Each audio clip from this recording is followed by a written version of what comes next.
PSG versus Arsenal, the battle that no one saw coming, tactical chaos or ultimate redemption? That is the question that we are asking today.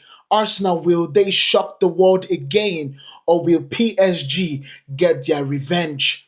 The semifinals that will change everything. Are you ready? This is the question that we are asking today, but we are going to start with Arsenal versus PSG, the semifinals of the Champions League. This is a big game. Now we are going to focus on what tactically this game would look like. And this is my prediction, being that I want to actually be a coach and I'm putting myself in their shoes of Luis Enrique and Mikel Arteta. How would I go into this game and actually attack in this situation? Now, the focus of this game, before we go any further, make sure you guys hit that subscribe button if you guys like what you are hearing so far. And I will see you guys in the comment section to continue the conversation. Now, first things first, the tactical approach. Arsenal, we know that they have this high press, and PSG goes on with their possession play. This is truly the difference between both teams. There is a focus for Arsenal in terms of the high press and defensive solidity, while PSG's focus is possession and attacking transitions. This is honestly the toughest part of the situation. So for Arsenal, Arsenal thrives heavily on disrupting opponents' play with their aggressive pressing, especially through the likes of Declan Rice and Martin Odegaard. Those are the two key players and two players that are key to starting their press and basically keeping the pressure on the thumb of the button. PSG under Luis Enrique, however, has evolved into a possession-based side where you see the battle of who has a better midfield. PSG have the likes of João Neves, Vitinha, and Fabian Ruiz. This is honestly one of the hardest things to face in the entire Europe right now. Of course, we know that they have already won Ligue 1, but it's not impressive to a lot of people because of how many times they actually win that competition. And so in this case, it is a tough goal for them because they are facing a team that have just as much of a talented midfield in Arsenal. Now let's look about what the situation is going to be for PSG. Their fluid attack and versus Arsenal's defensive stability and solidity. That is where it's going to be crucial when it comes to PSG. The front three of Dembélé, Khvicha, Kvaratskhelia, and Desiree Doué is totally unpredictable. They excel in one-on-one situations that honestly brings a lot of fright and a lot of scare to the players that they are going to be playing against. Now, Gabriel Magalhaes, I believe, is not going to be in this game, just like what he was not going to be against Real Madrid. And we saw Kiwior come in and actually play his part. However, this is a little bit different because Arsenal faced a very shitty Real Madrid side. And they are going to be facing a PSG that has been well rested and are in their pump. This is the difference of the two teams. You get me? Arsenal's defense, of course, is led by William Saliba. Now, William Saliba in the past few games, he made the clunger against Real Madrid to allow Mbappe, I believe, score. And then he also made the clunger in the last game that Arsenal played. I've forgotten who they actually played, where he just made a stupid mistake. I think it was Crystal Palace, if I'm not mistaken. And it was a 2-2 draw. That is where I'm a little bit scared because Arsenal are coming into this game with William Saliba having questions in his mind. Now, this is going to lead us into the key battles. What are the key battles that if either team win those key battles, they could see themselves actually going into the finals of the Champions League? The key battle number one for me is Jurrien Timber versus Kvaratskhelia. We saw what Timber did against Vinicius Jr. And that was truly impressive because it was a fight that we saw Vini get really frustrated and could not be as effective as we expected Vini to be. And in this case, if Jurgen Timber does the same thing to Kvaratskhelia, that might be one of the best runs in the Champions League that I have seen in a long time. But it is going to be tough.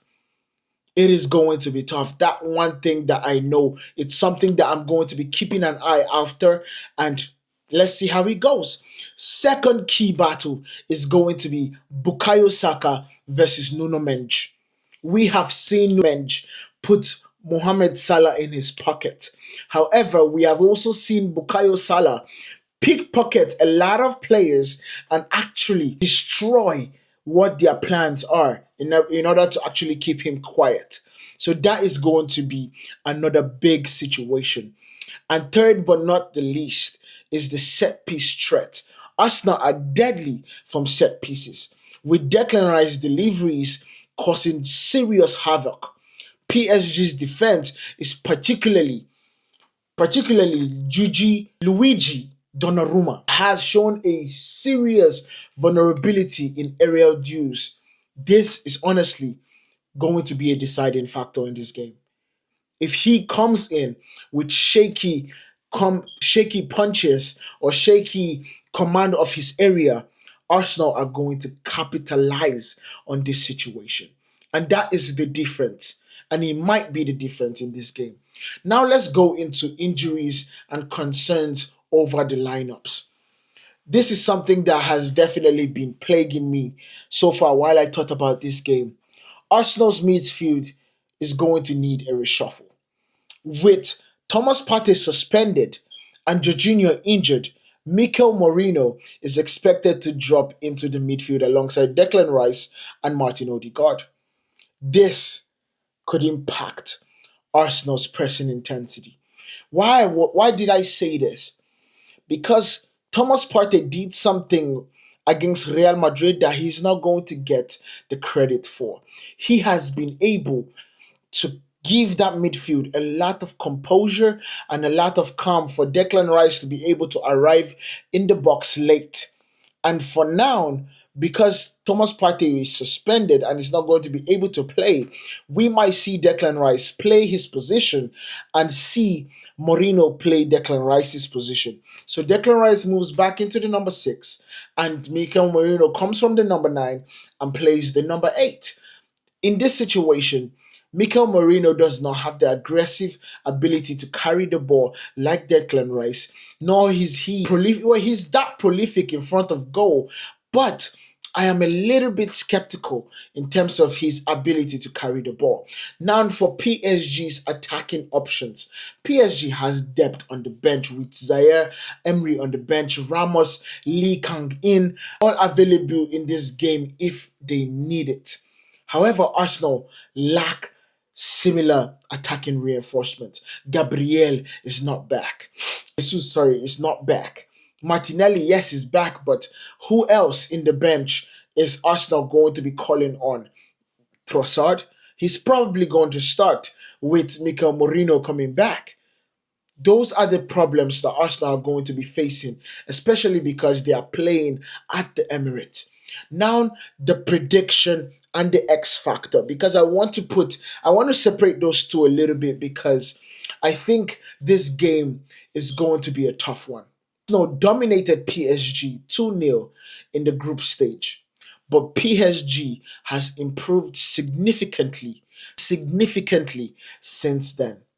If Arsenal can disrupt PSG's midfield, they have a huge chance. But I do feel that PSG's fluid attack will just be too much for Arsenal. It is a close call, but I expect fireworks. I expect fireworks in this game, and I'm going to predict in this game we will see PSG come out with a 2-0 win. It is going to be difficult. Arsenal fans, don't come for my head, but I just feel that the attacking prowess of Kvaratskhelia, Dembélé, Desiree Doué, Barcola, Ramos might just be too much for for Arsenal's defense, especially because they are lacking a lot, a lot of consistency right now. Let me know what you guys think about this down in the comments. Make sure you guys hit that like button, hit that subscribe button if you guys haven't. I will see you guys in the game, and we are going to be talking a lot about it afterwards. So do not miss out on the live right after the game. I'll see you guys in the next one. Peace.